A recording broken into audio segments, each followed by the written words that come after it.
By now, I think it should be clear to everybody, Russia is dominating the Ukraine war. The Ukrainian armed forces, horrific situation. They are now inducting elderly people into the army. They are inducting pregnant women into the army. We gotta talk about the world's Bobby Deol from Animal, aka China. So Xi Jinping is sitting as the emperor. He has got rid of all the opposition. Lots of people have disappeared. What happened to Mr. Alibaba, Mr. Jack Ma? Where is he? We don't know. In your eyes, how powerful a geopolitical power is Iran truly? Mossad has some idea of something that's going to happen. These messages are coming out partially out of there. The PM of the country is like talking. What is happening? And now India is conducting anti-piracy operations in the Arabian Sea region. The thing is this, a drone will cost a couple of $1,000 maybe. And to shoot that down, you need a missile that costs multiple $1 million. We're seeing drone warfare for the first time in the human story. Swarms of drones. That's what the future of warfare is like. What do you think of this whole next phase of American politics? The US politics is very interesting. We have Mr. Biden, who's currently the president. He clearly is not capable of running a country. Miss Kamala Harris would be not a great candidate. So the big heavyweight is Mr. Trump. Abhijit Chavda returns on the Ranveer show with another geopolitics special. If you enjoy this combination of AC and RA, this is going to be a spectacular 2024 update for you.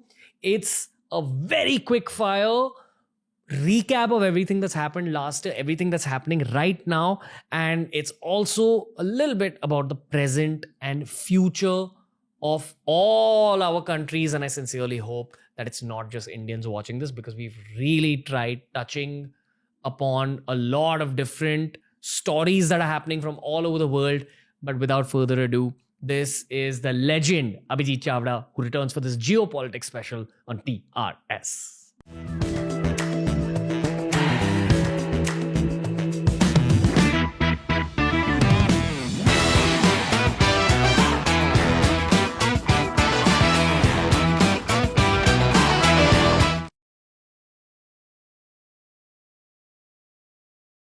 2024 geopolitics update, courtesy not of news channels, but courtesy of AC back on TRS.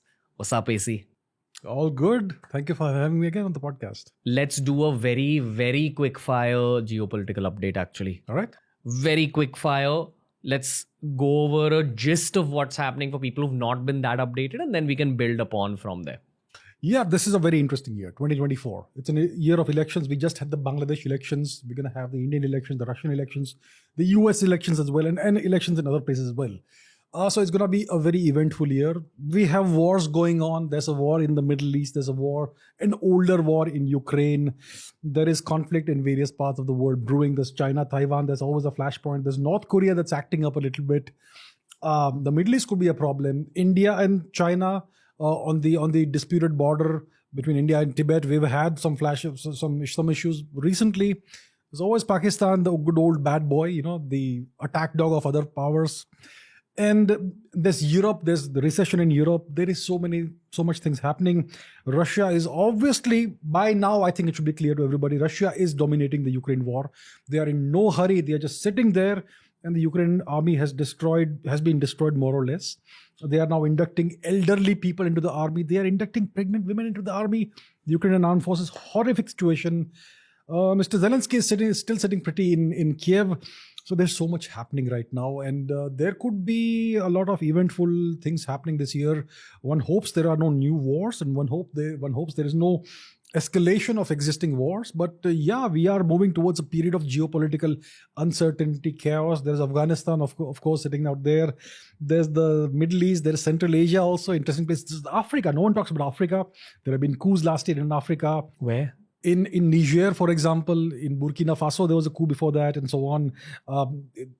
So Africa, the Sahel region, the Saharan region of Africa is essentially a geopolitical chessboard where bigger powers, France, Russia, the US, etc., are playing various geopolitical games. China is always there. It's not far away.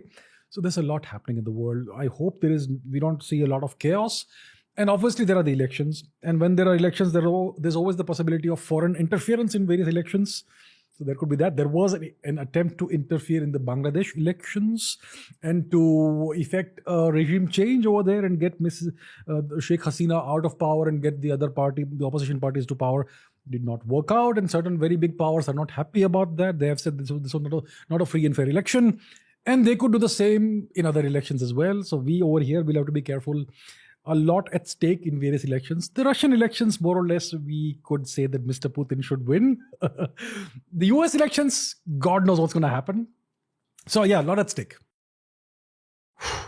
Where do we begin? Right? Which part of this body of geopolitics do we actually touch upon first? War? That's a pertinent place to begin.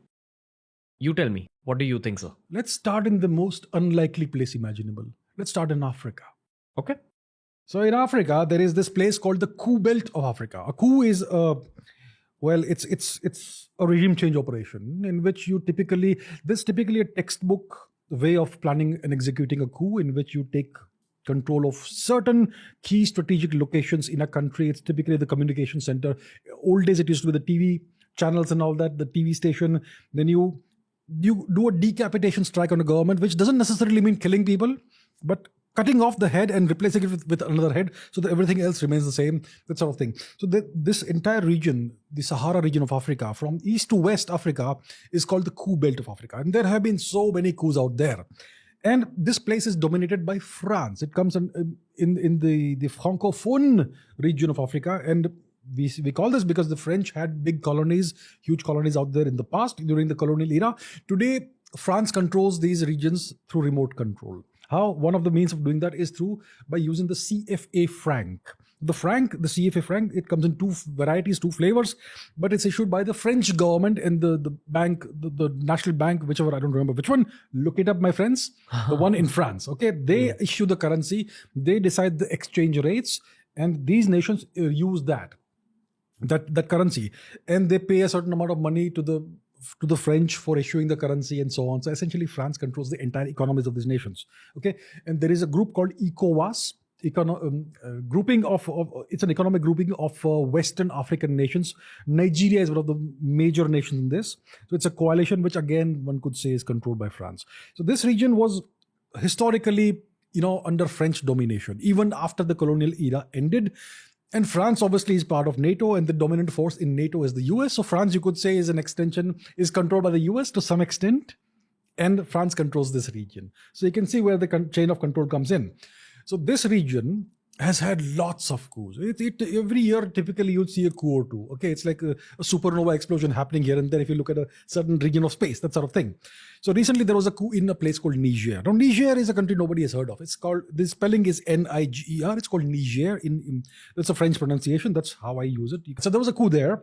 And this nation, probably nobody has heard of it, at least in India, because we don't teach about the geography of Africa.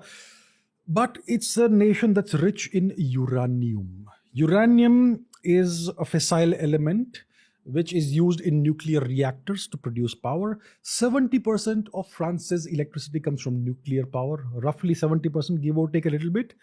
And a significant portion of the uranium that France consumes to generate electricity comes from Niger. And the government that was in power in Niger was friendly to the French. And now there's been a coup last year, 23. And a different kind of government came to power, and they ejected the French ambassador, and they are pro-Russia and so on. And there's another thing called the Trans-Saharan gas pipeline that is supposed to start in Nigeria, go through Niger, go into North Africa, and through there to Europe. So we've had the Nord Stream bombings, which destroyed the Nord Stream, one of the Nord Stream pipelines, because of which that abundant cheap gas that was flowing into Europe and powering the economy suddenly dried out. And now Europe has to import LNG, liquefied natural gas, from the US at 3 times the price. So just this one coup actually caused this big economic change? So I'll tell you what the coup can do. So first of all, the French were buying uranium from Niger at, I don't remember what the rate was. It was like $1 a pound. That sort of thing. And the market value is about 500 times more than that. So they were getting essentially free uranium from Niger. Now that's ended. And now it's at the market price. Whether it's 500x or 200x, I don't remember exactly. Our interested viewers can look it up. Homework. So that's the kind of thing it is. So that cheap, almost free uranium that was flowing into France has ended. Secondly, that pipeline, that gas pipeline that was supposed to be built through Niger may not be built now, because Niger is not friendly to the European powers. They are more pro-Russia. Okay, and Russia has a significant, presence. Let's say presence in the Sahel region, in the Saharan region of Africa. It was the Wagner Group, led by the late Mr. Prigozhin, that used to take care of all of this, various operations and all that.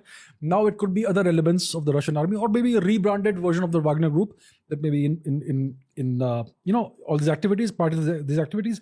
But the new government in Niger is pro-Russia and anti-West. So the uranium, the cheap uranium, almost free uranium, stopped flowing. That gas pipeline may not happen. And so what we are witnessing in Africa, in all these nations, okay, is a proxy war between the East and the West. The East, I mean Russia, Mr. Putin's, you could say agents, elements, all that, and France and the US. And France, typically, when something like this happens, they intervene militarily. They cross the Mediterranean Sea with warplanes. They send troops, and they typically involve ECOWAS, that coalition, and their soldiers as well, which last happened in Mali, I believe, in Timbuktu and all that, just about a decade ago. But this time, France has not intervened. Somehow they have not been able to intervene. They can, but somehow they have not been able to. Maybe somebody more powerful than France instructed them, told them that this time you shall not intervene. And that is bad for the French economy. I'm not saying that colonialism is good. What France has been doing is neo-colonialism. But yeah, this time they have not been able to enforce what they have been enforcing for so long. So you can see France slipping away from power in Western Africa, in Central Africa, maybe mainly Western Africa. You can see Russia advancing its interests in this region. This region is rich in resources, tremendously rich in all kinds of resources. Okay, mineral resources, natural resources, so on and so forth. And wherever you have Russia, you're going to have China. The Chinese have been in Africa for at least 15 years. Okay, they are good at, see, the Chinese are very pragmatic. They will not talk about democracy, human rights, freedom, all that. They will work with whoever is in power. The more autocratic the government, the better it is for them, just like the US. The US also prefers dictatorships as opposed to democracies. So the Chinese, they have been building all this infrastructure in Africa, railways and whatnot, ports and all that, and they use that to extract resources out of Africa. Obviously, they pay for that. Okay, they don't do it the way the East India Company used to do, just steal stuff. They pay for it, but they put autocratic governments in place, dictators in place. They nurture those dictatorships, those relationships, and the Russians are the muscle and the guns, and the Chinese are the brains behind this, and they also have their workers and all that. So the Chinese and the Russians seem to be kind of in a better or more advantageous position in Africa, and the West seems to be kind of losing a little bit of ground in Africa. That's what we are seeing. And then we have the expansion of BRICS. So we dealt with Africa a little bit. Now we'll talk about BRICS, various coalitions of nations. We have NATO, we have SCO, the Shanghai Cooperation Agreement, we have BRICS, we have the Quad, we have I2U2, we have so many more such groupings. We have ECOWAS, we spoke about ECOWAS. So BRICS is Brazil, Russia, India, China, and South Africa. That was the original grouping. This year we've had, I think, 4 more nations that joined BRICS from January 1. Argentina was supposed to join, but they chose not to join. Okay, but Saudi Arabia has joined, which has been a tremendously strong US ally. The UAE, almost our neighbor, they have joined BRICS. I believe that there's 2 more nations, Ethiopia and 1 more nation. Okay, I'm Ethiopia and who else? I think he's pulled Check it it out. out. Egypt and Ethiopia. There you go. So imagine this: a decade ago, if you spoke about the Middle East, you could not think of a single country that was favorably inclined towards India. They were all more or less hostile to India. At best, they would be indifferent towards India. Today, each of these Middle Eastern nations is extremely friendly towards India. They are very bullish on the future of India-Middle East ties, whether it's the UAE, whether it is Egypt, whether it is Saudi Arabia, whether it is Israel. So look at that. On both sides of the aisle, they are friendly towards us. We have a Hindu temple coming up in the deserts of Arabia.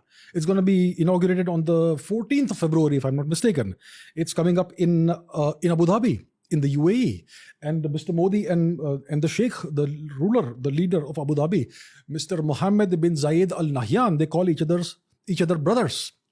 And Mr. Modi has extremely good relations with Mr. Mohammed bin Salman as well. So MBS, MBZ, both of them are extremely bullish on India. The friendship, not the alliance, but the ties are blossoming. And the very fact that India has been able to resist the Western browbeating, attempts to browbeat India during the Ukraine war and take their side. It has not worked. That has given a tremendous amount of confidence to the Middle Eastern nations. And now India is conducting anti-piracy operations in the Arabian Sea region, near the Strait of Bab al-Mandeb, in the Red Sea, near the Strait of Hormuz, which is the Persian Gulf and all that.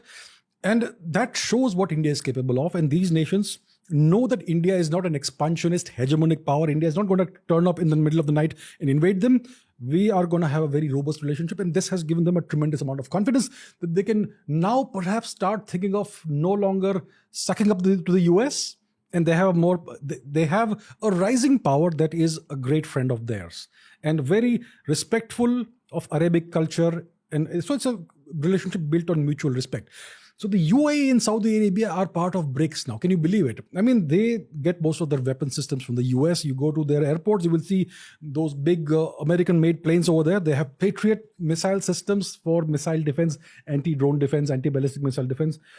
These nations are extremely favorably inclined towards India. So it's a major shift that just one man, Mr. Modi, has brought about in the past decade, in the past nine and a half years. That's what's happened. So there is that. And then there was then we have had this conflict in the Middle East, which is, we know what happened. Hamas attacked Israel. I mean, that's what happened. I am a neutral, disinterested observer. I'm just saying it as I saw it. Hamas attacked Israel. It's a very big question as to how this was allowed to happen.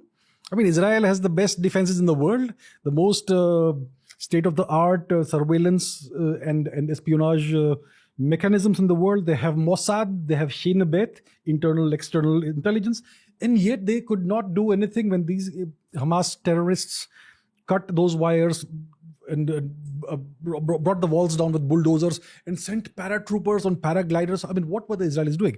So it looks like one could say, if one were naive, that this is the greatest intelligence failure in Israeli history, worse than the Yom Kippur War.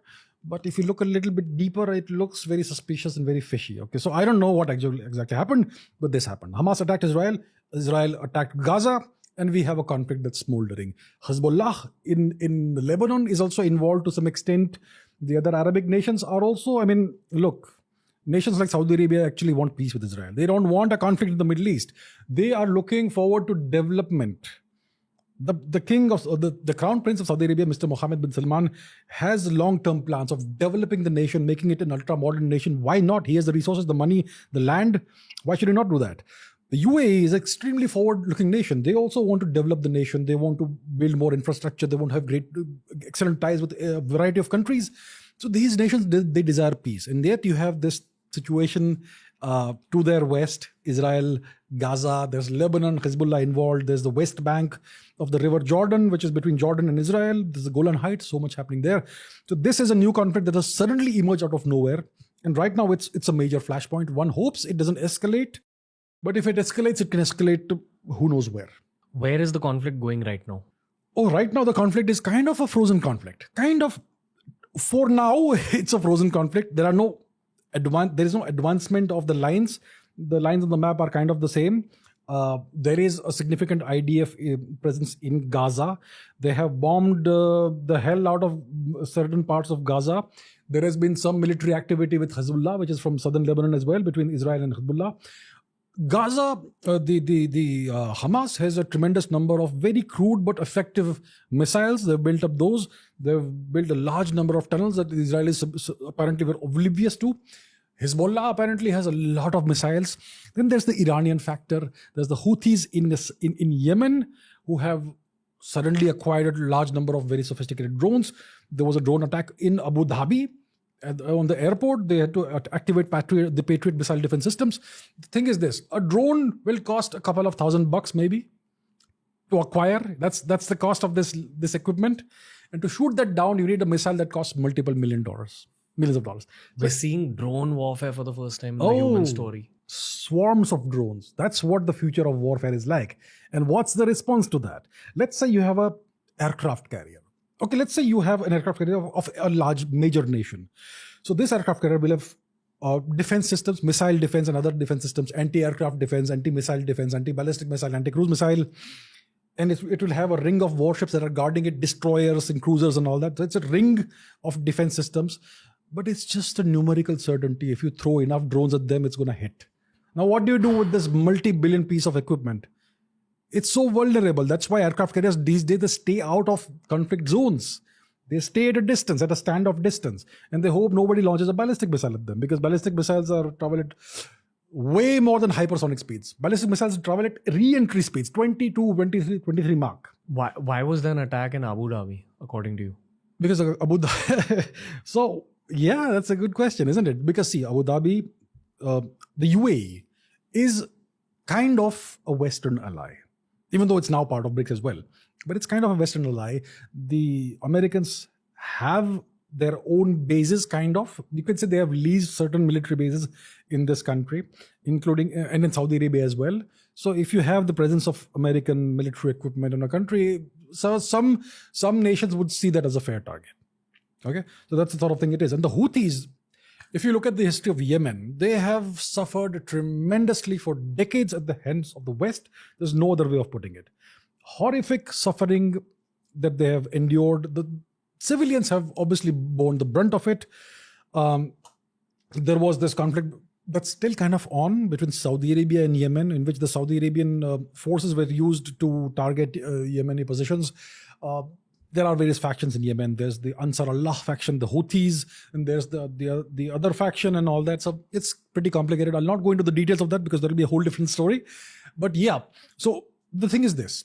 Yemen, the Houthis, the Ansar Allah faction, they are supported allegedly by Iran.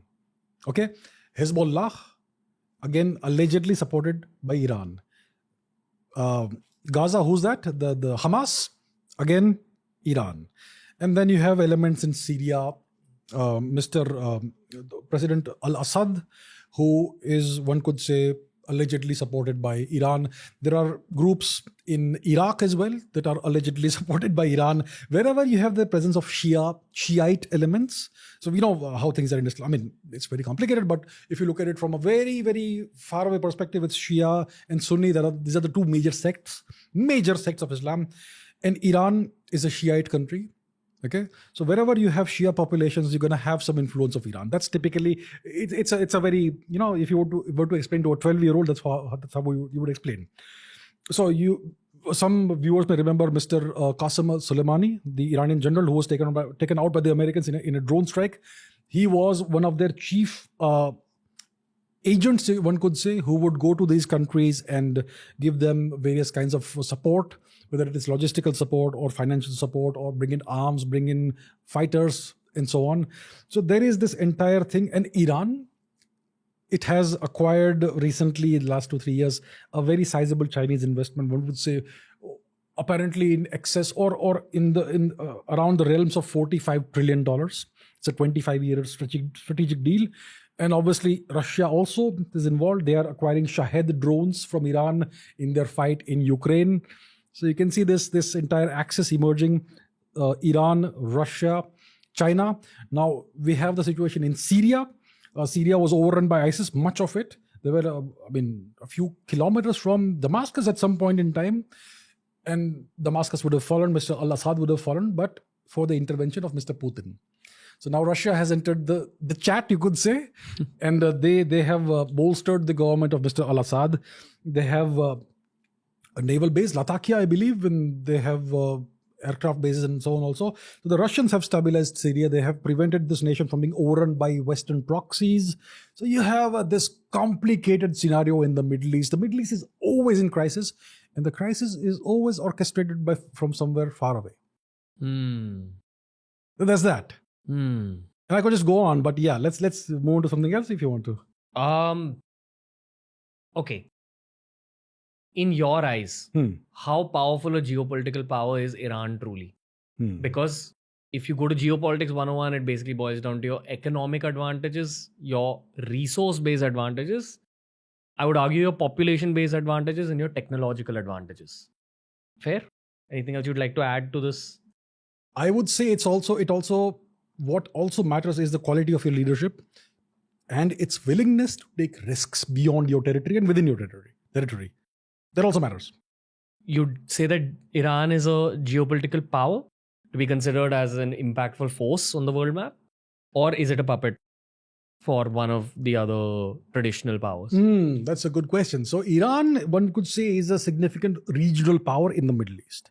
They can, if they can affect what's happening in Syria, they can affect what's happening in Lebanon, they can affect what's happening in Gaza in the West Bank, they can affect what's happening in Yemen, they can affect things that are happening in Iraq as well. Through their own spy networks and their own... They're proxies. Gotcha. Yeah, they've got extensions of their own forces, and they have significant influence in various countries. And it's not just soft power, it's hard power also.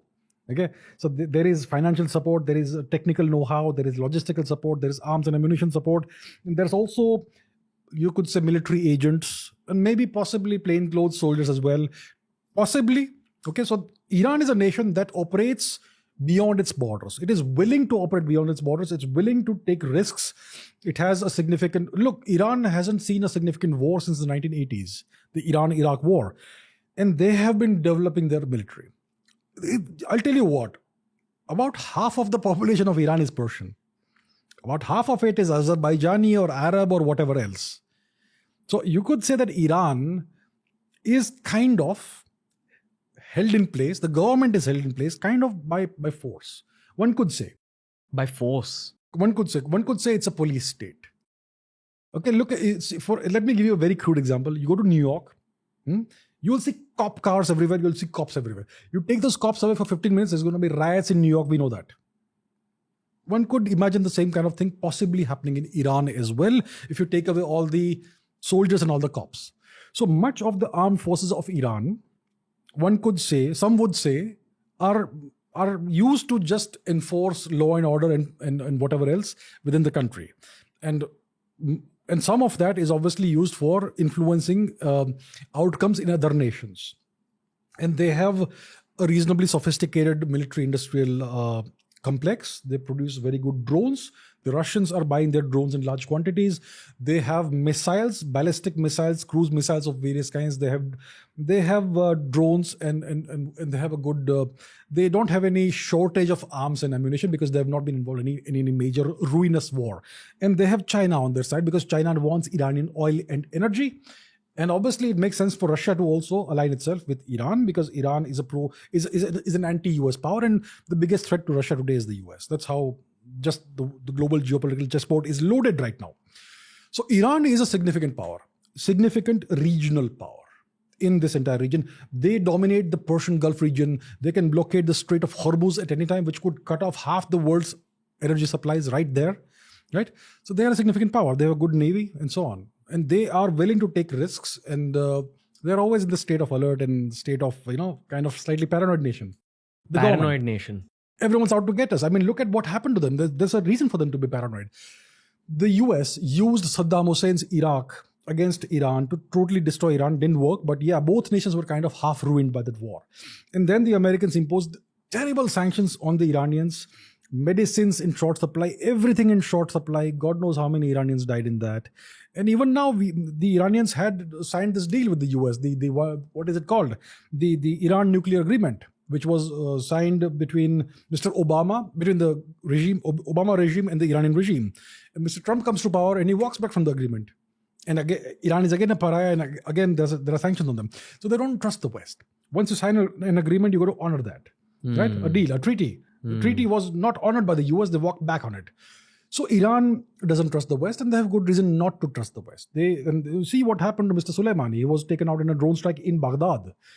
The US, they are complaining about India allegedly trying to assassinate somebody on American soil, a terrorist.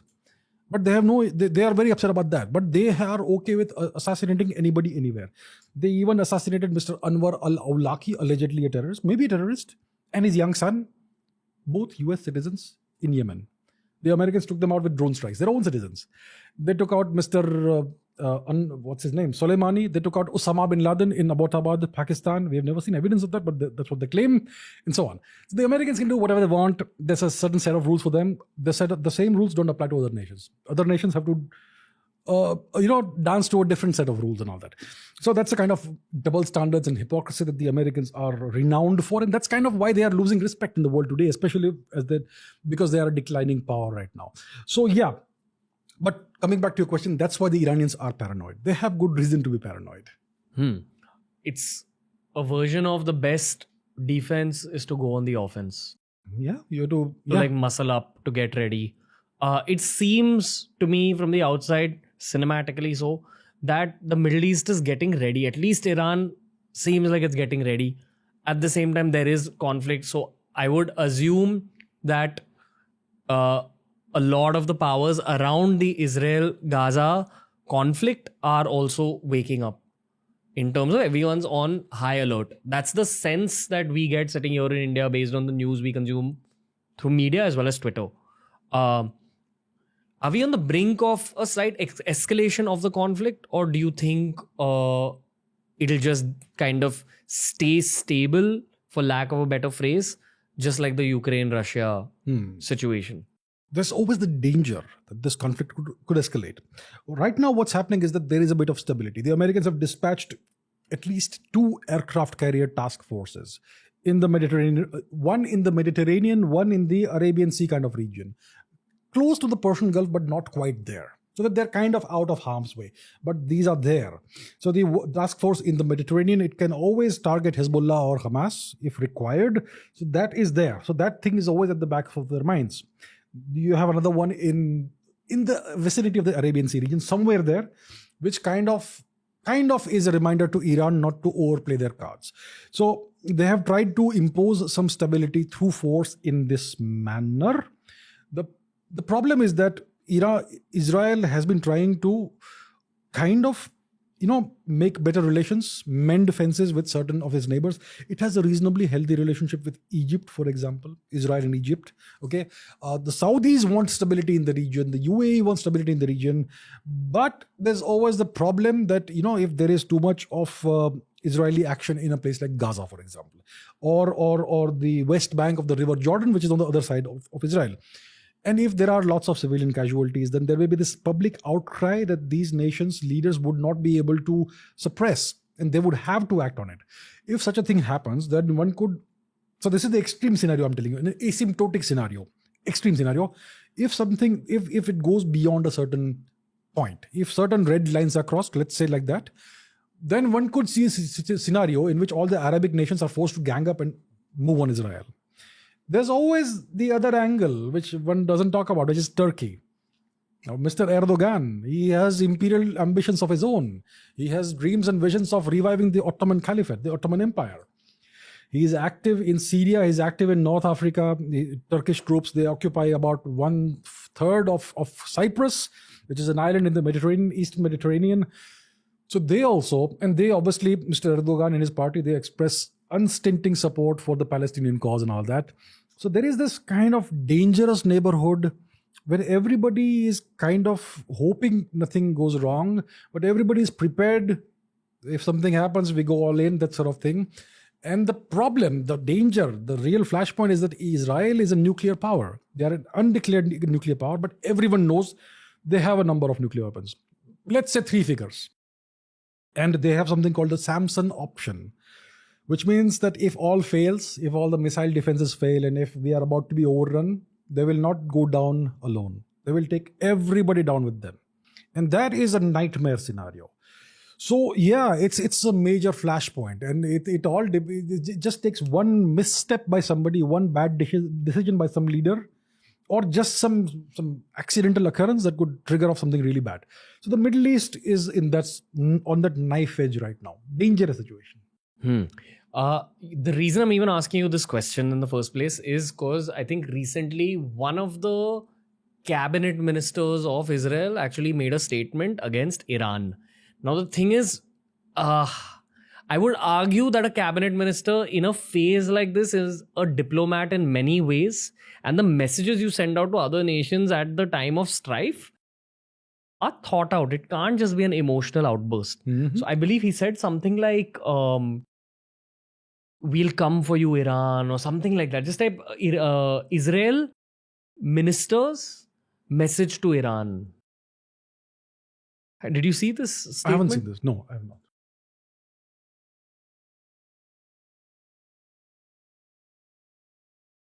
So it's kind of like what the Turks do. They keep reminding Greece, we could turn up one night. Yeah. Israel's Prime Minister Netanyahu issues. Oh, it was Netanyahu? Okay, then that's even more intense than what I was saying. I believe it was just I thought it was a cabinet minister. Apparently, it's the Prime Minister who issues stern warning to Hezbollah and Iran, do not test us. Israeli Prime Minister has delivered a forceful warning to both Hezbollah and Iran, cautioning them against any provocative actions. Oh, this was in October. Something more recent, perhaps? Something recently has also happened. Either way, my point is they are sending these strong messages to Iran. Obviously, the Mossad has some idea of something that's going to happen. These messages are coming out partially out of there. The PM of the country is like talking. What is happening? Yeah. So there is this interesting dynamic between Iran and Israel. So Iran calls they call the US Shaitan-e-Buzurg, the great Satan. And they consider Israel to be an extension of the US or the other way around, whichever way they look at it. So the Iranian regime, their stated objective is to eradicate Israel from the map of the world. Okay, that's the kind of thing it is. So Israel sees Iran as an existential enemy. And I'm sure it's vice versa as well. So we have heard the news of various Iranian nuclear scientists dying, mysterious deaths and all that. So it looks like Mossad has its hands in Iran. They even took out a nuclear reactor once. In Iraq it was, I think it was the 80s or something. So the Israelis have these capabilities. They have a very powerful air force. They call it the IAF, the second IAF. We are the first IAF, they are the second IAF, and so on. So there is this great amount of animosity, almost a kind of, it's like these two are mortal enemies. So whenever something happens via Hamas or via Hezbollah or via somebody else, the Israelis probably know and they assume that it's coming from Iran. And they may take some actions to retaliate against Iran itself, possibly. Maybe in a covert manner, maybe in an overt manner. If there's an overt war between Israel and Iran, it could be nuclear war. I'm not sure about where Iran stands on the nuclear scale, but I would not be surprised if they have gone past the nuclear threshold by now, because they had reasonably good uranium enrichment technologies, those centrifuges and all under the Natanz facility under a mountain and all that. And the entire nuclear deal was designed to prevent Iran from going nuclear and giving them certain incentives not to do that. The nuclear deal collapsed many years ago. Maybe they have gone ahead with the enrichment program and they may have sufficient uranium by now, the enriched form of uranium, weapons-grade uranium, to have a few nuclear bombs. If that is true, then we have two nuclear powers, two undeclared nuclear powers. If they go to war, it's like all bets are off, yeah. Can you pull up the map of the Gulf? Yeah. Okay. No, that one's fine. That one's good. Okay, so Israel on their right is Jordan, Iraq, and then Iran. So for Iran to actually take on Israel or vice versa, you would have to cross all these countries. Yeah. Israel's not going to be able to cross all these countries. They may be able to. They may be able to. They can. Do you think they'd be able to cross Jordan? Look, Israel, I believe, has F-35s, which is a stealth fighter. F-35s. They also have F-16s, which are a decent fighter. They can fly low, or they could hack into the defenses of these nations, the radar defenses, if it's possible. Maybe it's possible. You just fly through and do it at night. No one sees. No one knows what happened. If your radars aren't active, you will not know what happened. It happens, it's possible to do that. So they have good aircraft, they have good tactics, they have good strategies. They could be able to reach Iran. The Israelis could. It's a matter of half an hour, maybe a couple of hours, maybe an hour or so. Supersonic speeds, When you see this map as a geopolitical observer, what do you feel?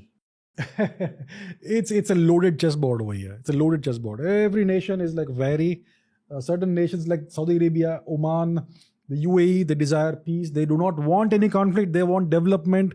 They have so much money. They want to use it to further the nation and have a great future. But then you have the situation. The Israel versus the Arab nations situation has been around since the 1940s. Maybe before that. And then you have the Iran versus Saudi Arabia angle as well. Because one is a Shia nation, one is a Sunni nation. These two nations are at loggerheads. The Saudis are scared of Iran. The Iranians are scared of Saudi Arabia. Saudi Arabia has this massive military. They have this massive military budget. They acquire so much weaponry and etc. All that from the US. The Iranians have Russia and China on their side. Who knows what they are acquiring? Ooh. So yeah, it's a dangerous situation at the best of times over here.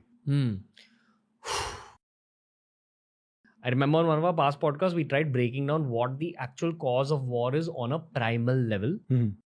And it almost always boils down to either religion or acquiring more land/resources. Right? The religion part, I understand, one sect versus another, one religion versus another. What about this other side, land and resources?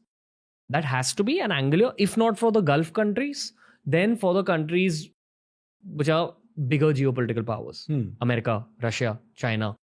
Do you want to talk about that from an Israel-Gaza conflict standpoint? Because I think at this point, everyone knows, just like the Ukraine and Russia war, it's not just two countries at war. That is just not how wars have happened in the last 500 years? 200 years at least. Have I said something wrong? No, you have not. So one has to understand these conflicts in the larger scheme of things, the global scale. So if you look at the globe as a whole, there is one dominant power right now. The empire, the US empire, which is nothing but a continuation of the British Empire, which occupied India for 200 years. So in, let's say, 1958, the capital of the empire moved from London, UK to Washington, DC. That's what happened. But the entity is the same. It's the same empire. So they control the world via what they call the rules-based world order and via their extensive military capabilities. So the US is the only superpower. My definition of the term superpower means a nation or an entity that can intervene militarily anywhere in the world at 60 minutes notice. Only the US can do that. China or Russia cannot do that. Of course, they can send missiles, but that's not the point. Hold and occupy and control as opposed to just destroy. So only the US can do it. And the Americans have military bases all across the world, including the Middle East. Japan is under permanent US military occupation. So is South Korea. There are more than 130 permanent US military bases in Japan. Maybe close to 100 or maybe more than 100 in South Korea. Lots of bases across the Middle East. You could say Israel is an American outpost, or maybe you could argue the other way around is the truth, whatever it is, right? So all of this, and if you look at the lines on the map, if you look at the Middle East, the lines that divide nations, these are typically straight lines. Human political boundaries never evolve like that. These are artificially drawn straight lines on maps. Somebody took a map and drew lines on them. But what that does is it divides communities, it divides ethnicities, it divides religions, puts the wrong people that don't belong together in a nation, which causes civil wars. And that's actually perhaps, and you see the same thing in Africa. Africa has this history of civil war after civil war, which actually is great if you want to neo-colonize the country and control it from far. So all of these conflicts, if you look at the history of the past 500 years, most of the conflicts have been driven by the West, initiated by the West or exploited by the West, initiated and sustained by the West. Okay, so that's how it is. So this is what we are seeing right now. It's nothing but a legacy of colonialism. If you look at how these nations were created, the crucial state, I'll not go into that, but these lines of the map, how they emerged in the Middle East, for example, this was all done by the Western powers, mainly the British. The French had some involvement in all that. Okay, there was a division. Turkey was supposed to be carved out by the Western powers, didn't work, 1920s, a long story. So your question boils down to what are the triggers for war? What are the causes for conflict? War is nothing but the culmination of a conflict, but conflicts can simmer for a long time without actually going kinetic and ballistic. So for example, there is this frozen civil war that we have in the subcontinent, India, Pakistan. What is the cause of that? Right? There are religious causes. There are geopolitical causes. The British accentuated and exploited religious divisions within India, within ancient India, the subcontinent, partitioned India the way they wanted it, and they favored one side over another and used what is temporarily the nation of Pakistan as a potent counterbalance to India, and also as a geopolitical staging point for intrusion into Central Asia, Afghanistan, and so on. So, and that was done by the British, but it's been continued by the Americans. I mean, I would not be wrong at all to say that the Americans funded and financed Pakistani terrorism in India for several decades. Okay, that is absolutely 100% a fact.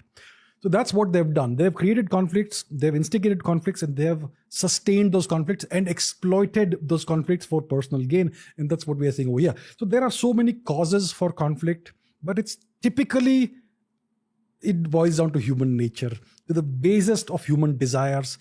What do we want? If you were a caveman, what would you want? You want more power. You want more people to obey you. You want more territory, more resources, more money. You want more. And we humans, at the end of the day, are a violent species. Look at our closest cousins, the chimpanzees, brutally violent. Now, we have something called culture and civilization that kind of holds us back. Some of us do, some of us don't. But yeah, that's how it goes. So yeah, there are so many causes, but it all boils down to greed, the desire to control more and more, and to essentially own the own world.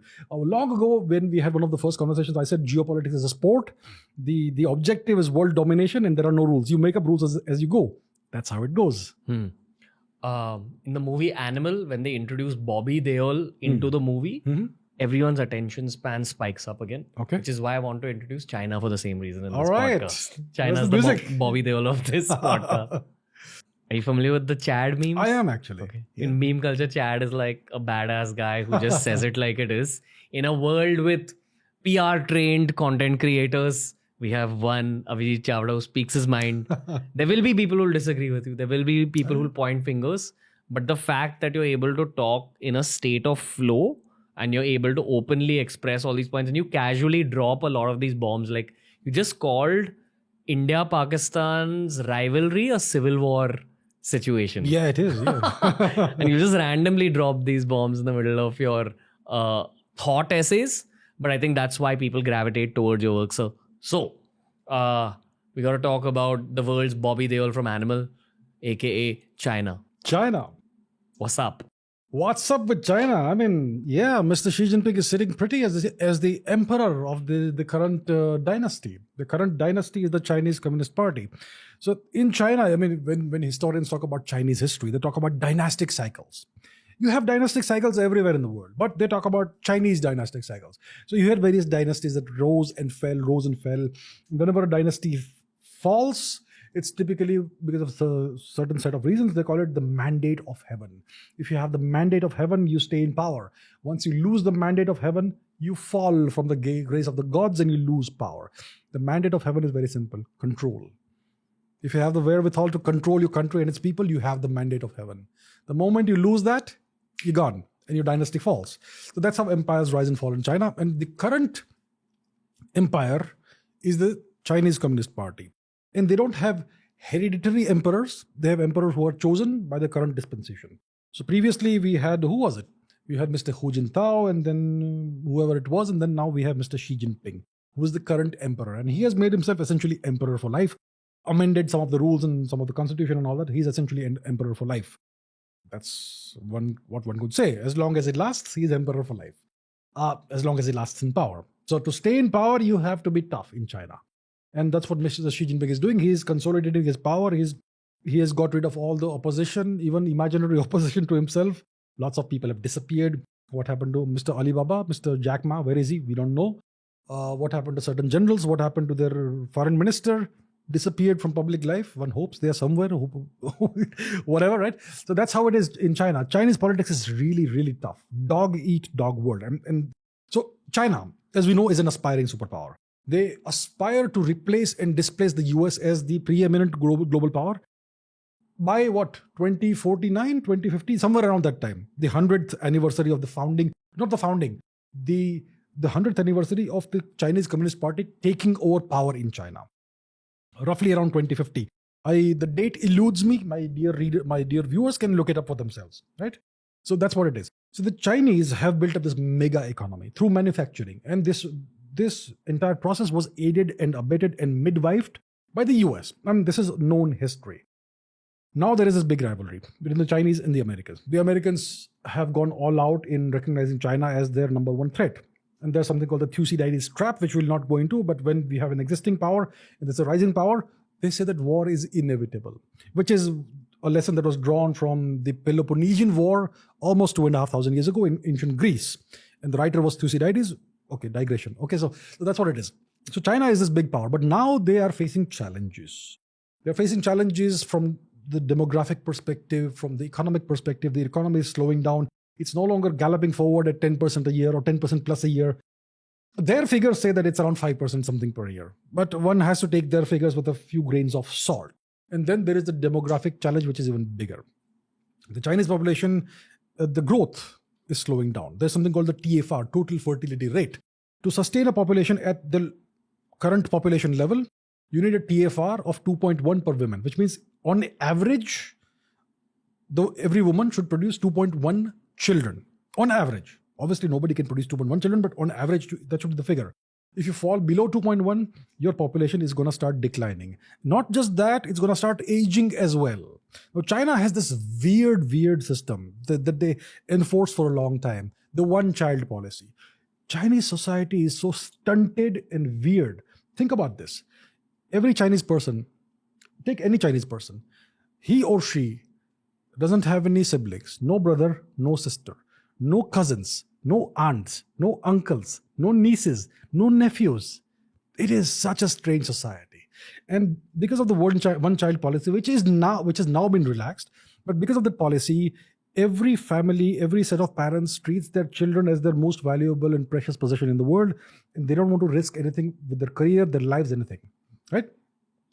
So it's very difficult to convince them to send the children in the army, in the military, especially on front lines. Very, that sort of thing.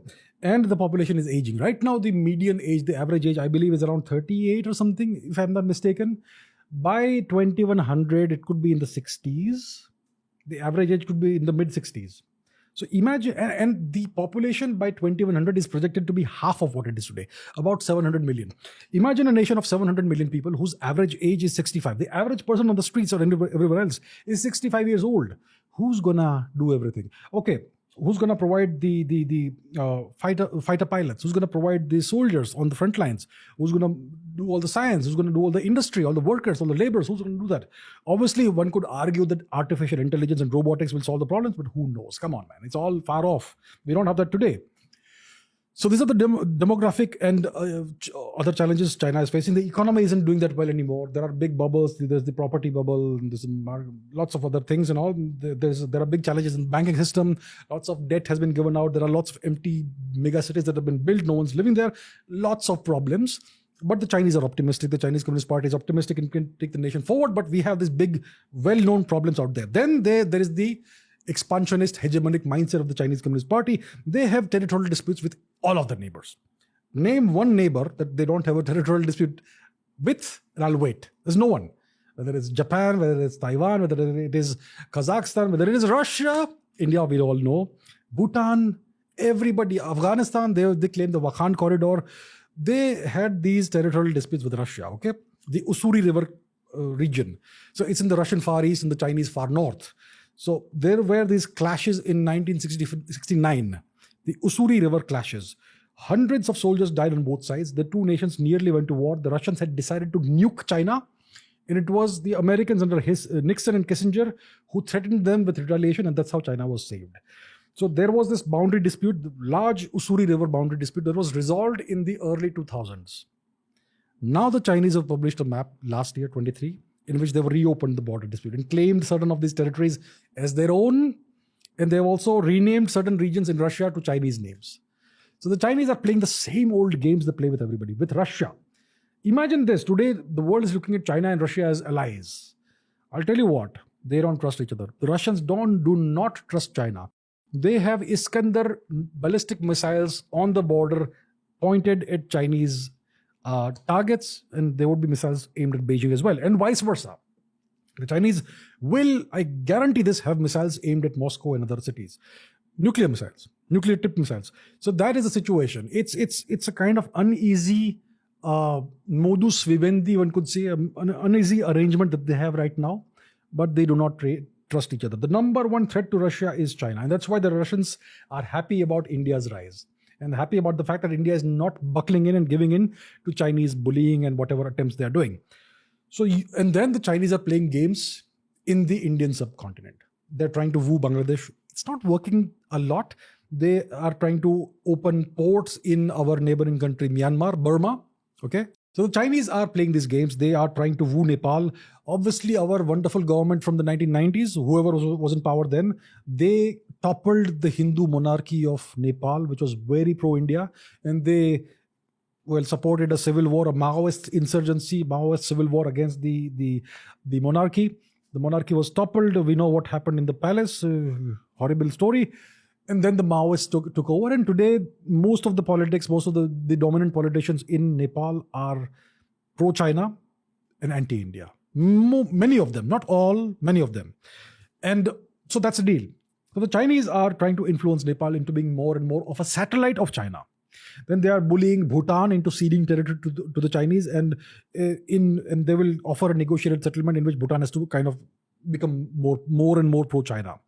Then the Chinese are trying to influence Afghanistan as well. We know the deal with Pakistan. The Chinese even have soldiers in Pakistan, in temporarily Pakistan-occupied Kashmir. They're trying to woo Sri Lanka. They've done that. They imposed a debt trap on Sri Lanka when the Rajapaksas were in power. There is this dead port called Hambantota where nobody comes. There's an airport there that nobody flies to. The Chinese have built that and taken the money, and because the Sri Lankans were not able to repay the debt, the Chinese have taken that region, that land on a 99-year lease, and so on. And there's the Maldives situation. Then there's a new Maldivian government in power, which is pro-China. And Prime Minister Modi recently visited the Lakshadweep Islands, and he did not speak out Maldives at all. And the Maldivians threw a hissy fit, various elements in the Maldivian government, and they criticized, they issued statements that were critical of Mr. Modi. For what reason? We have not spoken about you, but they went ahead and did that. And some of them even went ahead and put out various anti-India and anti-Indians kind of sentiments. And the Maldives tourism industry has taken a big hit because of that. And the bilateral relationship has kind of, obviously, there's going to be consequences to such actions when it comes from members of the government. So we have that. So the Maldives are kind of, the government is right now kind of pro-China. So the Chinese are playing these games. They have that Belt and Road Initiative, which was supposed to be the great vehicle that would propel China to superstardom, to superpower status. It's not working out.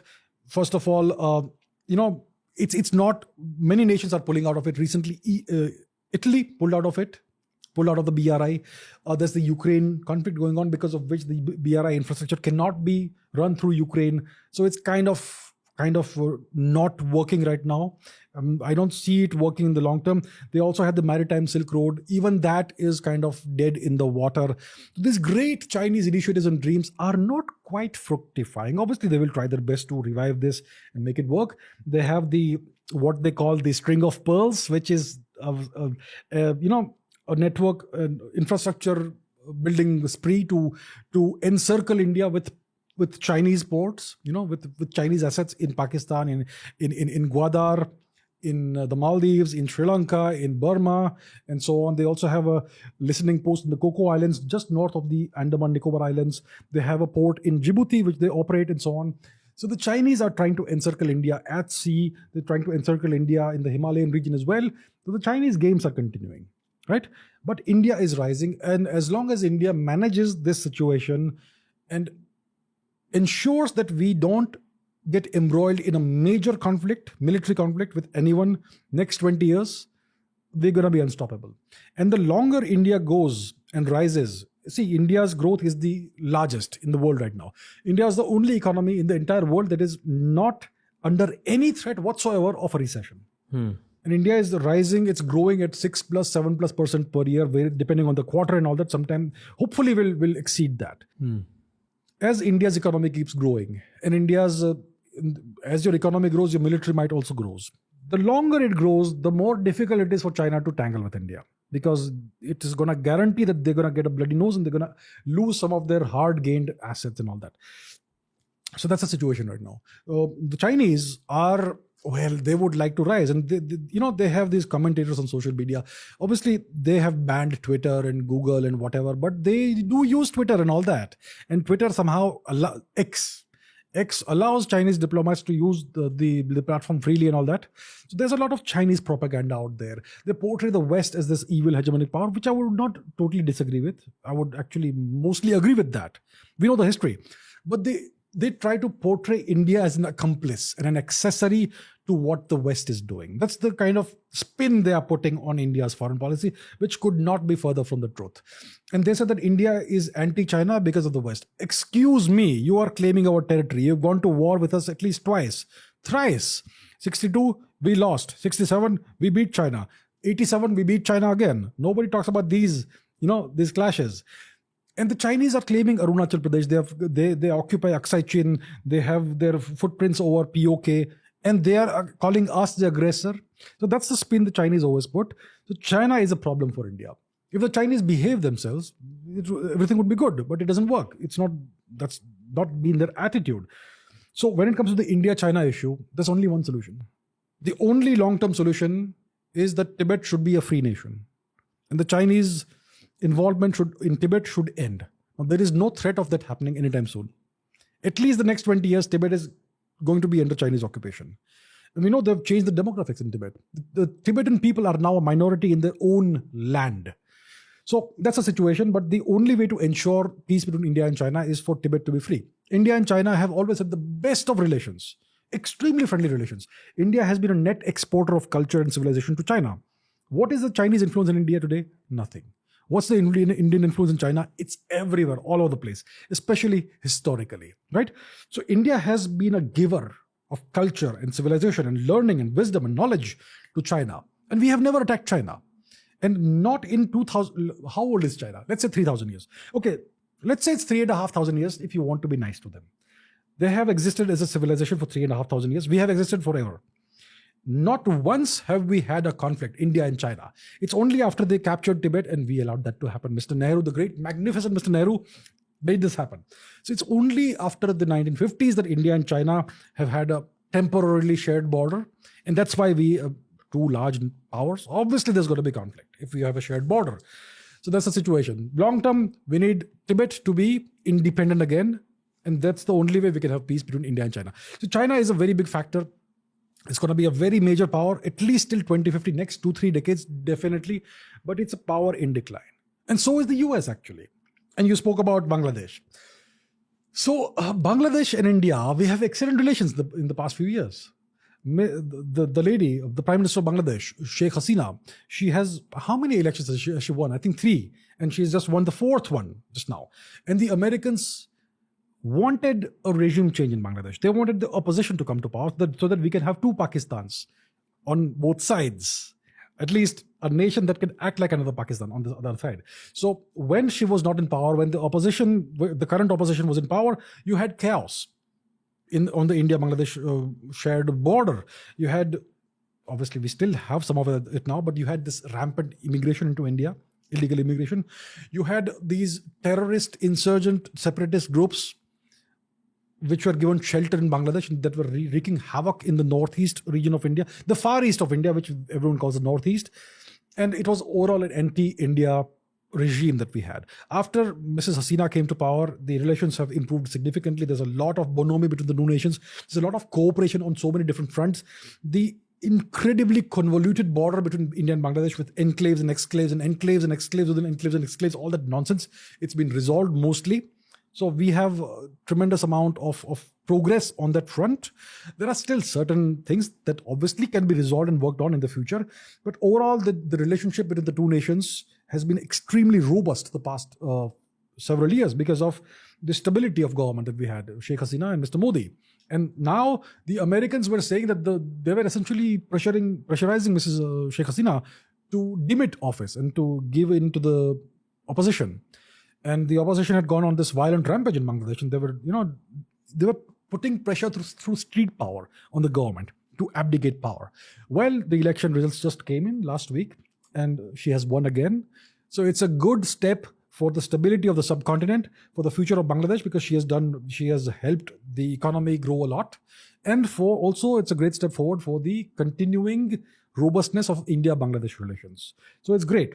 The Americans wanted a regime change. And after she won the elections, they put out a statement on their website, the State Department website, saying that this was not a free and fair election. But we will now move forward and work with the current government. So that's the kind of attitude they've had. When there is a regime change in Pakistan, when Imran Khan is thrown into jail and somebody else comes to power, we don't even know who that guy is, the Americans are fine with that. Oh yeah, great job, great job. But when there's an election in Bangladesh, they're saying it's not free and fair. Double standards is the name of their game, which is why nobody respects them or trusts them anymore. That's the deal. So that's the thing about Bangladesh. Okay. I still want to reverse you back into China a little bit. Yeah, sure. We spoke about three very important geopolitical events that are happening at the start of 2024. The ongoing Russia-Ukraine conflict, the conflict in the Gulf, and then the African Niger coup that you spoke about at the start of this podcast, which kind of affects the geopolitical power that France holds in that belt. I remember in one of our older podcasts from last year or the year before that, you spoke about how we're probably heading into a three-pronged world, like three different teams. Multipolar world. Yeah. One pole would be Russia and China. The other pole would be America, NATO, etc. And the third pole is possibly a collaboration between India and France. So I'm beginning a whole new chapter here, beginning with what China's possible viewpoint is on these three conflicts which are important right now. The Gulf conflict, the European conflict, and the African situation. Right. So the Chinese have significant interest in Africa. They want to use Africa as a place from which they get raw materials to fuel their economies. Copper, iron, coal, rare earth minerals, and so on and so forth. They want all that in raw form. They will then take to their country, process, and then turn into finished products. So Africa is just a place where they can get resources from. That's how they see Africa. Modern day colonialism. You could say that. But even the Europeans and the West is doing the same thing. Maybe even worse, in a much worse form perhaps. The Chinese view Africa as that. So there is this proxy conflict going on there between the East and the West. China and Russia on one side, and France and the US and whatever else on the other side. And then the unfortunate African nations and the people are caught in the crossfire in between, and their suffering is endless. That is the deal with Africa. Now, when it comes to the Middle East conflict, the Chinese obviously are taking the side of Gaza and the Palestinian people. And they even have this, like I said, the port in Djibouti, which is in the Horn of Africa, near the Strait of Bab al-Mandeb, between the Red Sea and the Arabian Sea, that region. They have a port there, and they have warships there. And they have been, doing these anti-piracy patrols. But when a ship is taken over by pirates, the Chinese just sit and watch. They refuse to heed the distress calls. They just sit and watch. And the Indians go in and rescue ships from pirates. That's the kind of role the Chinese are playing there. There's an element of mischief making there, an element of glee. That look at the misfortune that's befalling you. That's the role the Chinese are playing, which is no role at all. Just observers and not doing their duty as anti-piracy operatives. So that's the deal. So when it comes to the Middle East conflict, the Chinese are taking the side of the Hamas, the Hezbollah, because they have ties, like I said, big investments in Iran. The Chinese have also made huge trade deals with Saudi Arabia and probably even the UAE, because there's a lot of oil there and they would like to enjoy that. They need that to fuel their economy. And the Saudis obviously are happy to do business with whoever is willing to buy their oil. So there is the element of that there. And the Saudis and the UAE are now part of BRICS. So is Ethiopia, which is, one could say, a relatively minor power comparatively. And there is Egypt, which is one of the major North African nations. And well, it's the bridge between Asia and Africa. India has excellent relations with Egypt. Now, we talk about China. So that's the Chinese angle in the Middle East region. They are anti-Israel, anti-West, pro-Iran, pro-Hezbollah, pro-Houthis, pro-Hamas. That's the deal. And they are not doing their duty as anti-piracy operatives. They're just sitting and watching. That's the thing. When it comes to the war in Europe, the Ukraine conflict, the Chinese are on the side of Russia. So the Chinese covet the plentiful gas that can flow out of Russia. Russia is what we call an autarky. An autarky is a nation that has everything within its own territory. Doesn't need to import anything from anywhere. The Russians don't need to import iron ore. They don't need to import bauxite, the ore of coal. They don't need to import oil. They don't need to import gas. They don't petrochemicals, agriculture, everything they have. They don't need anything. So Russia is an autarky. China is not.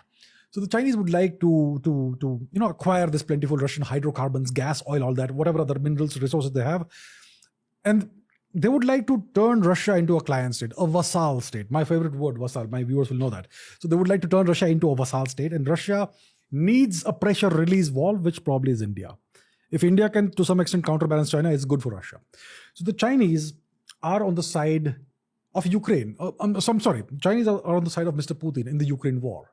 They're anti-Zelensky. Zelensky is, well, so Ukraine is a proxy war between Russia and NATO. NATO is owned by the US.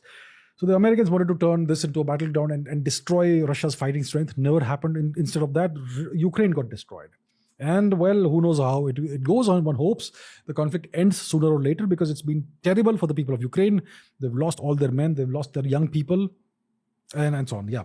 So that's the Chinese involvement in Europe. They had lots of designs and great ambitions for Europe.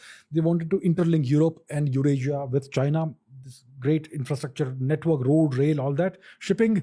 They even bought ports in various parts of the Mediterranean Sea, in Greece, in Israel, and so on. But India has also bought ports in these regions. So there's this thing also going on there. So that's the Chinese involvement in Africa, in the Middle East, and in Europe overall.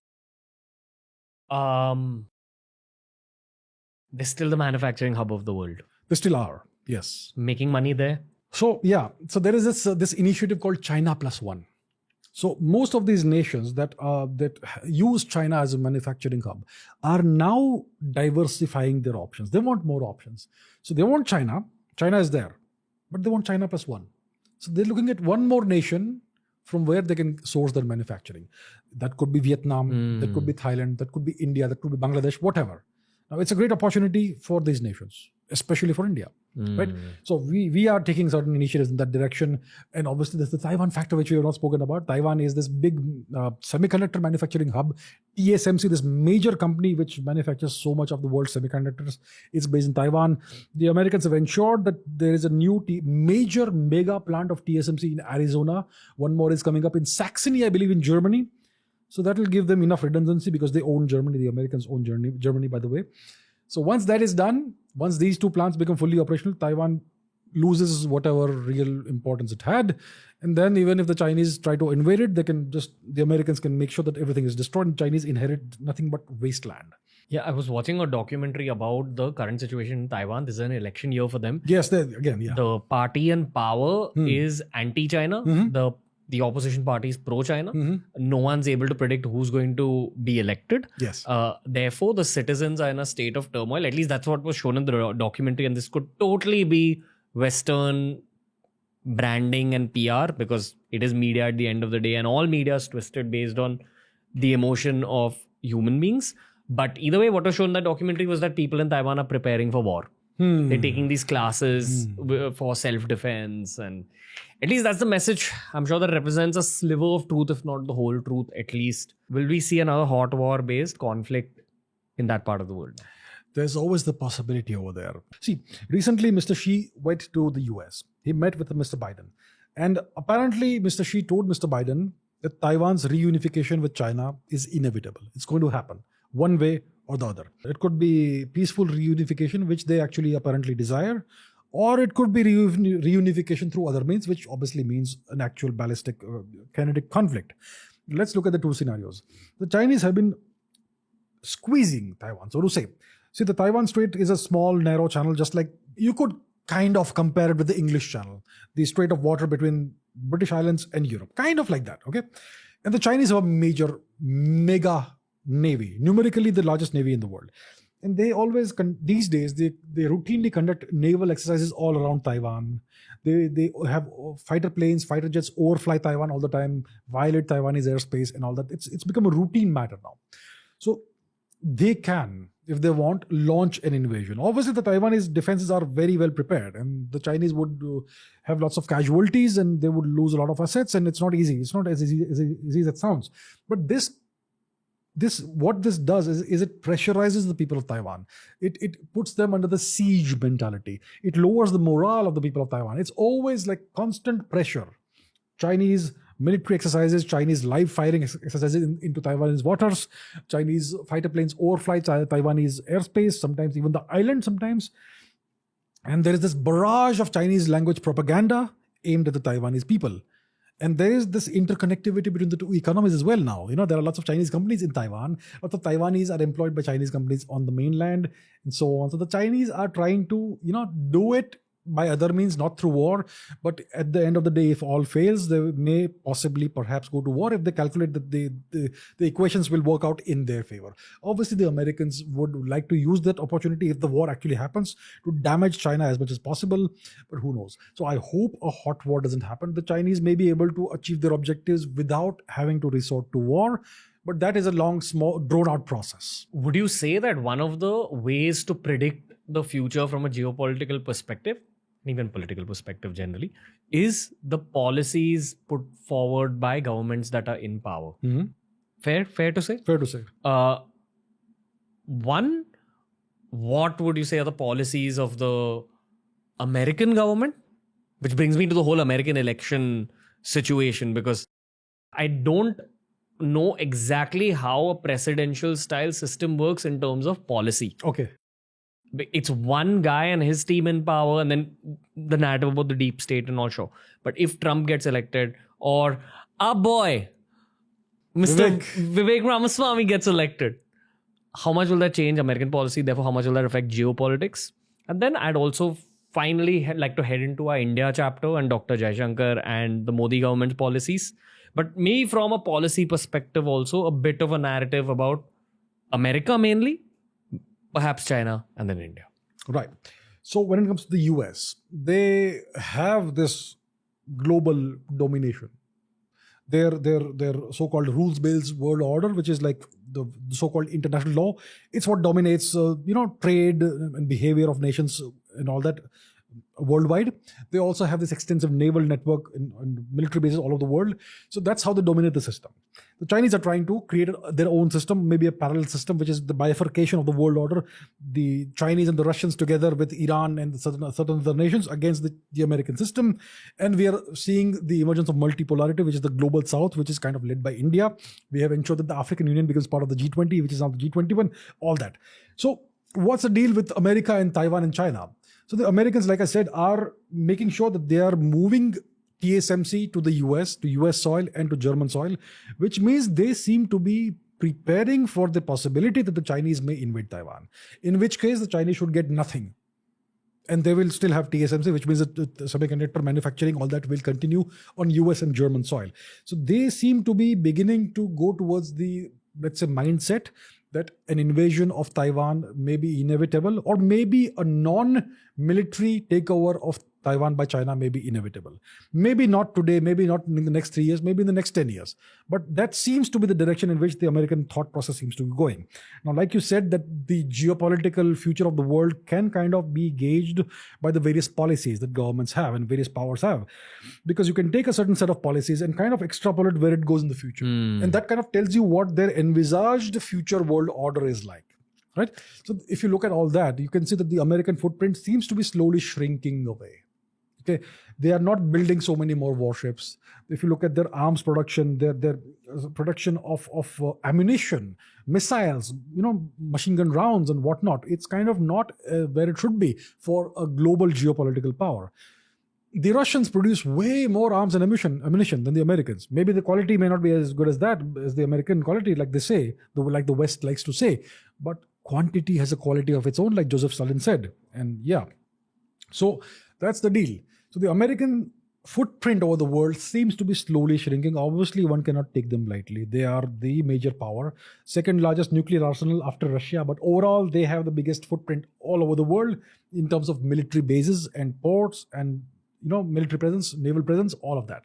America is still the largest power. It's kind of Rome in decline, kind of in the beginning phase of decline. And there is a cultural factor in the US. American exceptionalism is gone. They have opened the southern border. They last year, I don't know what the statistics are. If I may be wrong, don't quote me. But possibly over more than 3 million illegal immigrants were allowed into the US by the government. And they were relocated to various parts of the US. So that, imagine, it's obviously illegal. It's illegal. You have to come through the proper process and through the proper channels. And if the government is allowing illegality, what does it mean? Corruption. From the outside looking in from a long-term perspective, and please, I would actually like for you to disagree with me when it comes to this, but I think you're going to agree with me.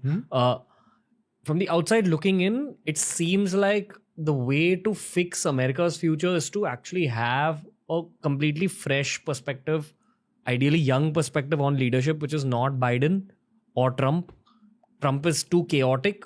Again, we're generalizing a very large argument into one sentence. So I'm sure there are nuances which I don't want to get into. Biden's too old.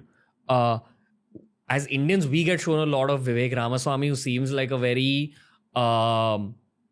articulate, intense, perhaps controversial, strong-willed, but articulate guy who's also got a great education behind him. And somewhere as Indians, you can see certain layers of his Indianness. Maybe that's why we feel an affinity for him. And there's that other young girl, Latin American, I can't remember her name. Alexandria Ocasio-Cortez. AOC. These are the two names that pop out in terms of young leaders. What do you think of this whole next phase of American politics? Right. US politics is very interesting. Really interesting. First, let's take a 10,000 mile look at the US politics. The political system. It's a two-party system. You have the Democrats, you have the Republicans. A two-party system in a democracy is one step above a one-party state like China or North Korea. So it's not really democracy because these two parties, the Republicans and Democrats, they have the exact same foreign policy. Exact same foreign policy. Warmongers, starting new wars. The Republicans will use bombers, strategic bombers that are completely black. The Democrats will use the same bombers painted in rainbow colors. But they're going to drop the same bombs on you. So they have the exact same foreign policy. Now, we have Mr. Biden, who's currently the president. He clearly is not capable of running a country, to put it mildly. His vice president is Miss Kamala Harris. She doesn't have the mental mileage and bandwidth to run a country. So the question is, who is running the country? The country is running itself, is it? Somebody is running the country. Who is it? That's what they perhaps possibly call the deep state. The defense establishment, the foreign policy establishment, all that. The Pentagon and whoever is in there, this amorphous, fuzzy, obscure mass of individuals and maybe whatever it is, right? So the nation doesn't really need a president to run itself. This is, by now, it should be clear. Now we have this new election coming up, end of this year, end of 24, somewhere around that time. Who are the big candidates? I think everybody would agree that Mr. Biden is doubtful. He's way too old to run for president again. Miss Kamala Harris would be not a great candidate. I think most people would agree because nobody would vote for her. So I expect that the Democrats will somehow or the other put up a new candidate, whoever that is. I doubt it's Miss Alexandria Ocasio-Cortez. She is a lighter version of Miss Kamala Harris, in my opinion. I don't think it'll be her. So who will it be? I'm not really sure, but that's one side of the story. That's the Democrats. The other side, we have the Republicans. So the big heavyweight is Mr. Trump. Mr. Trump is the big guy. He's above 50% of the polls. So when it comes to the Republican voters, over 50% are supporting Mr. Trump. Then we have Nikki Haley, who has a reasonable amount of, she's number 3 or something. I'm not sure, whatever it is right now. We have Mr. Ron DeSantis. And like we discussed, we have Mr. Vivek Ramaswamy. Vivek Ramaswamy is the sharpest of the lot, the most articulate of the lot, the youngest of the lot. He has taken everybody down, including his own party people. Nikki Haley has openly called her corrupt, and he has shown how she is corrupt, and nobody can deny that. The only person he has steadfastly refused to criticize is Mr. Trump. So if you look at Mr. Ramaswamy, he's either angling for a vice presidential run along with Mr. Trump as the presidential candidate, or he is angling for a 2028 presidential run. He's putting in the groundwork right now because he's very young, he's rich, he's very articulate. He can destroy any opposition, he can destroy any reporter, any news media person, or any of the other candidates in running with him, against him. So that's the deal with him. Now, when it comes to Mr. Ramaswamy, Vivek Ramaswamy, Indians love him, obviously, because he's Indian, right? He's Indian, he's Desi, and he is not a Christian convert, he's a Hindu, And he says he's proud to be Hindu. The question is America ready for a Hindu president or vice president? I think America is not ready for that. I don't think so. And even if, let's say, he succeeds and becomes the vice president, or let's say even the president, will it change anything? It will change nothing. America's foreign policy doesn't ever change. It remains the same. When Mr. Trump was in power, he tried to change certain things. Did it work out? He wanted a wall between the US and Mexico. Where's the wall? He tried his best, but he was an outsider and they made him fail. They ensured none of his big initiatives even gets off the ground. He is an outsider. Now he may again become the presidential nominated candidate for the Republicans, but let's see how far that goes. Similarly, Mr. Ramaswamy is not a politician. He's not a career politician. Okay, so he's also kind of an outsider, and he's an interesting outsider. So let's see what role he plays. He's kind of a cannonball running through the whole thing and taking down people. And let's see how far it goes. So that's how I see it. I don't see the US as a nation and as a society being ready for a Hindu president or vice president yet. If you are brown, you may work. It may work for you. Miss Kamala Harris is half Indian, half whatever she is, mixed race. But she's not Hindu, and she became But she she portrays herself as a black person, more or less, right? We had Tulsi Gabbard, who was there in the 2020 elections. She couldn't get far at all. They kind of kicked her off she was not even allowed to debate in the Republican primaries, if I am not mistaken. And Mr. Ramaswamy, he's doing well. He is, he's very impactful, but he's right now polling at around 1 or 2%. So that's not great polling figures, you know. So yeah, it's challenging for him. I think he's looking at a long run kind of thing, long term kind of perspective. That's where I see it. Okay, fair. And none of this matters from a geopolitical perspective. No. Geopolitics is going to keep going on. It's just going to carry forward from the momentum of everything that we've spoken about. Yeah. So, any signing off notes, sir? We have the Indian elections coming up. Oh, damn. It's a big event for India. Let's cancel that any signing of notes question. Tell me, sir. Yeah, so we have the Indian general elections coming up. Mr. Modi has been in power for 2 terms. And he has announced himself as the prime ministerial candidate from the BJP. And sometime this year, probably in the first half of this year, we will have the elections. Last time, 2019, the election results were announced in May. And the elections were held over March and April, roughly, I would say, roughly. And most likely, we're going to have the same sort of thing. Most likely, maybe a month or 2 here and there. So it's going to be announced pretty soon, I expect. We're already in January. We're going to have an announcement reasonably soon. The Election Commission will make the announcement. And then we're going to have the election campaigning cycle. It's the entire mood of the nation, the entire tempo, everything, the entire outlook, everything will change once the election campaigning cycle starts. So from where we are sitting, from how things have gone, obviously Mr. Modi has done a terrific job of taking the country forward. There's this tremendous vitality in the nation, this tremendous upsurge of self-confidence among Indians. The Indian economic growth is there for all to see. India's foreign policy is excellent. India is making inroads and excellent, robust relations with all kinds of countries, near and far. Great neighborhood policy, great extended neighborhood policy, great policy at counterbalancing the major powers in the world, and so on. So India is doing tremendously well. There is nothing I can fault the current government for. Obviously, there are certain irritants, certain problems. There is the extremely unfortunate situation in Manipur right now. Half of Manipur is under foreign occupation, whether people know it or not. And well, there's a geopolitical angle entirely there also. That is a whole different story. I'll not go into that. But yeah, that is something that's going to be resolved over time. And India will resolve it. But yeah, that's the situation. So we have all this going on. I mean, overall, it's a very positive story for India. India is doing very well. So from my perspective, I would like to see Mr. Modi come back to power. Call me whatever you want. Bhakt, Sanghi, whatever. I don't care. That's what I am. I want Mr. Modi to come back to power. And I fully expect him to indeed come back to power. And I think even Modi haters expect him to come back to power. That's the flavor of the nation. I mean, that's just the way it is. Yeah, he has done such a tremendous job. His overall government has done so well. I mean, look at the number of airports we've built.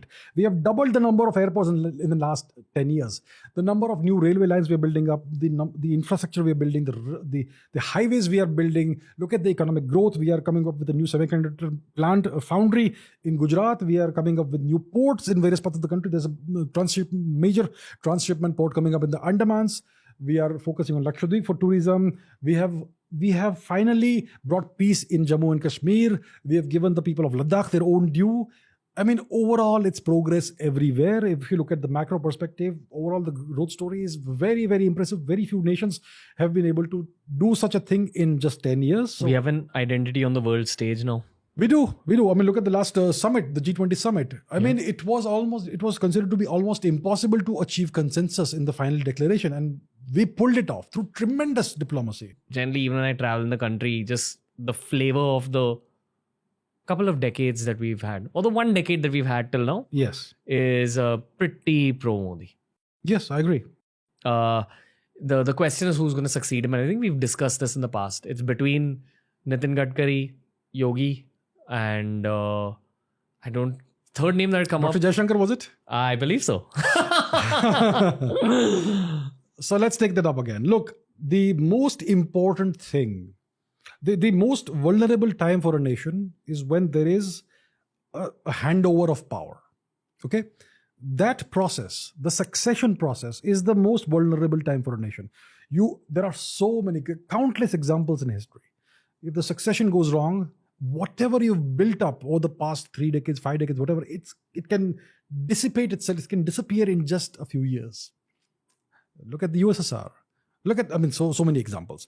So the process of succession is critical for the political stability and continuity of a nation and everything else it has.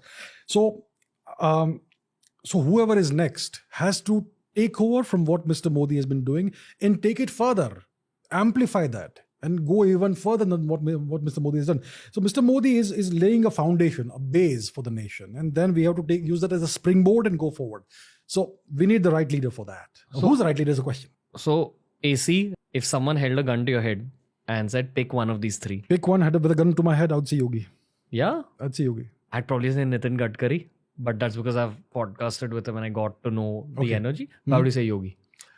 Look, there has to be a certain amount of unpredictability, a certain amount of X factor, a certain amount of vitality, and from a leader's perspective. And the most important factor is the direct one-to-one connection with the man and woman and child on the street. You need that charisma. A leader, it is essential for a leader to have that. Mr. Modi has that. He's probably one of the most charismatic leaders in the world. When he speaks, it resonates with each individual. He's not speaking to a crowd, he's speaking to you. That's how it feels when you watch. And very few leaders have that. I believe Mr. Yogi has that. You can be a tremendous policy maker. You can be a tremendous executor on the roads. Whatever you've been told, you do it, and you do a brilliant job at that. But you may not be able to connect with the public, and that is the vital factor in a leader's popularity and longevity. The ability to connect one-to-one with each individual out there in the public, and very few leaders have that. Mr. Modi has that. Mr. Yogi also has that. I cannot see anybody else right now who has that. See, Dr. Jaishankar is a tremendous diplomat, probably the most impactful diplomat in the world today. That is his area of expertise, diplomacy. I believe, I may be wrong, but I think perhaps if you were to ask him, would you like to be Prime Minister? He would say, no, I would like to take India's foreign policy forward because that is my core competence. And that's what I would like to leave a legacy behind. Abhijit Chavda. Another epic episode. This is the 2024 special. I'll see you in 6 months. I need some time to study and get back to you. Thank you so much for having me. Awesome. Thank you so. Had fun. That was the episode for today, ladies and gentlemen. It's probably like the 20th episode we've recorded with AC. I highly recommend you go and check out all the other AC episodes that we've done in the past. Some spectacular content. If you enjoyed the kind of chemistry we were sharing, if you enjoyed the conversation, please check out our past episodes with Abhijit Chavda. Make sure you subscribe to his channel as well. Check out his channel as well. This man is an infinite well of content, be it science, history, or geopolitics. He's going to be back soon. Next time, we've planned a more fun episode for you guys. The Ranveer Show will be back soon. AC will be back on The Ranveer Show even sooner. Am I morphing time? I don't know, because that's what the next episode's about. It's a science special with AC. But for now, keep supporting TRS.